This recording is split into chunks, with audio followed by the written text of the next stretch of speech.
Parce que je pense que c'est une politique délibérée des classes dominantes depuis tout temps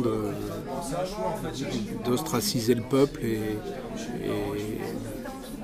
avant-guerre c'était le rouge, le communiste qui avait le couteau entre les dents et aujourd'hui c'est le Caïra qui va voler le bourgeois. Donc je pense qu'il y a une volonté délibérée, systémique, de sans arrêt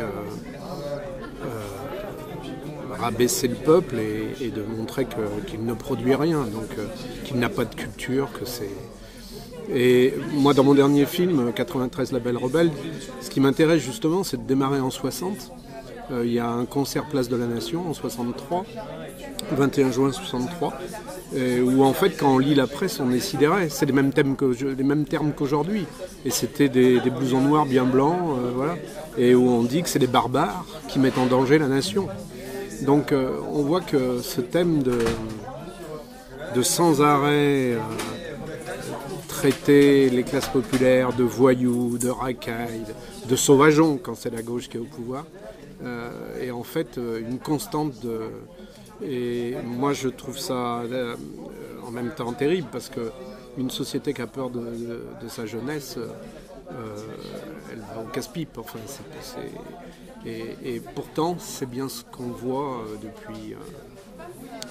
depuis moi je dirais de tout temps.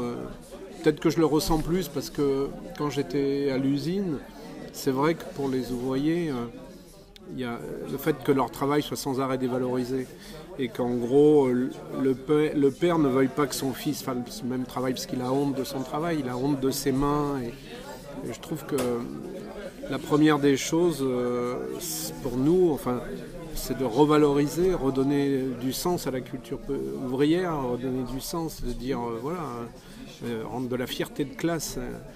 Et moi j'ai envie de dire que tout mon travail, c'est, je dis souvent, je reprends la phrase de Marx dans le manifeste du Parti communiste, c'est constituer la classe ouvrière, le prolétariat en classe, quoi.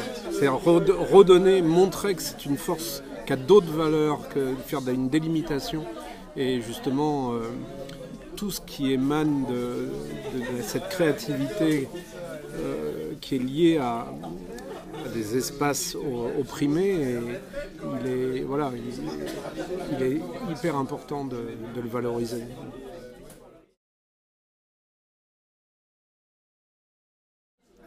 Oui, enfin je pense que la jeunesse porte toujours une aspiration à une vie plus juste, plus voilà, quand on est jeune, on n'accepte pas les injustices.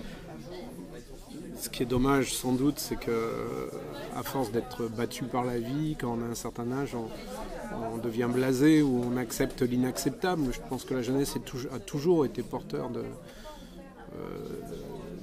volonté de transformation sociale.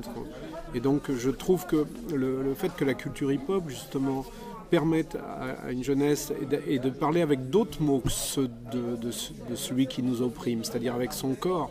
Parce que je crois aussi que si le hip-hop a pris l'extension qu'il a pris, c'est aussi que on est dans un monde où on est gavé de paroles, quoi.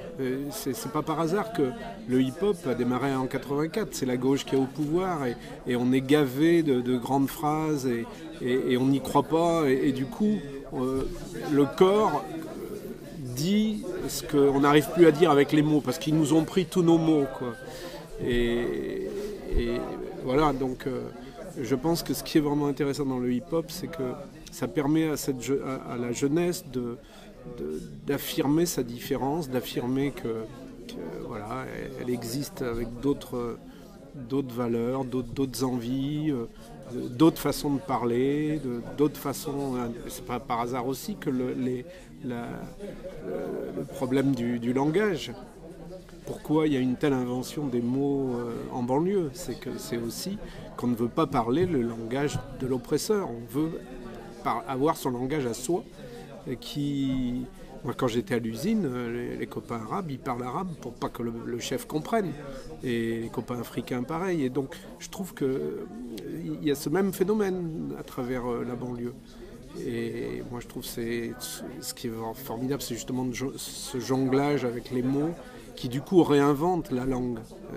Le rap, c'est ça qui est formidable, c'est qu'il y a une réinvention de la langue, justement, et par la jeunesse opprimée, par la jeunesse qui tous les jours subit les contrôles aux faciès, qui subit des taux de chômage absolument effarants, qui subit le fait que tu as la banlieue accrochée à ton front, tu trouves pas de boulot, enfin tout ce qu'on dit sur la France. Ce que je trouve intéressant, c'est que le hip-hop joue comme un levier qui aide, on l'a vu ce soir dans la projection, à toute une jeunesse à parler, à exister, à montrer sa différence. Et pour moi, c'est un vrai bonheur depuis que j'ai rencontré le hip-hop. Parce qu'à l'usine, justement, je trouvais que mes potes finalement prenaient l'idéologie du dominant. C'est-à-dire que quand tu regardais les programmes des comités d'entreprise, c'était Holiday on Ice, c'était quand même une culture très...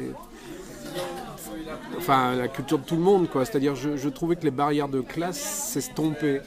Et en retrouvant le hip-hop, moi, ce que j'ai trouvé, d'un seul coup, ça m'a redonné cette force de classe qui est différente, quoi. Et finalement, je me suis souvent dit que ce que j'allais chercher à l'usine, que j'avais du mal à trouver, parce que si j'y suis resté 8 ans, que je suis parti à un moment donné, c'est aussi, quelque part, je trouvais pas mon compte. Et que je l'ai trouvé, et c'était tout bête, autour des usines, chez les enfants de ceux que j'avais croisés. Voilà.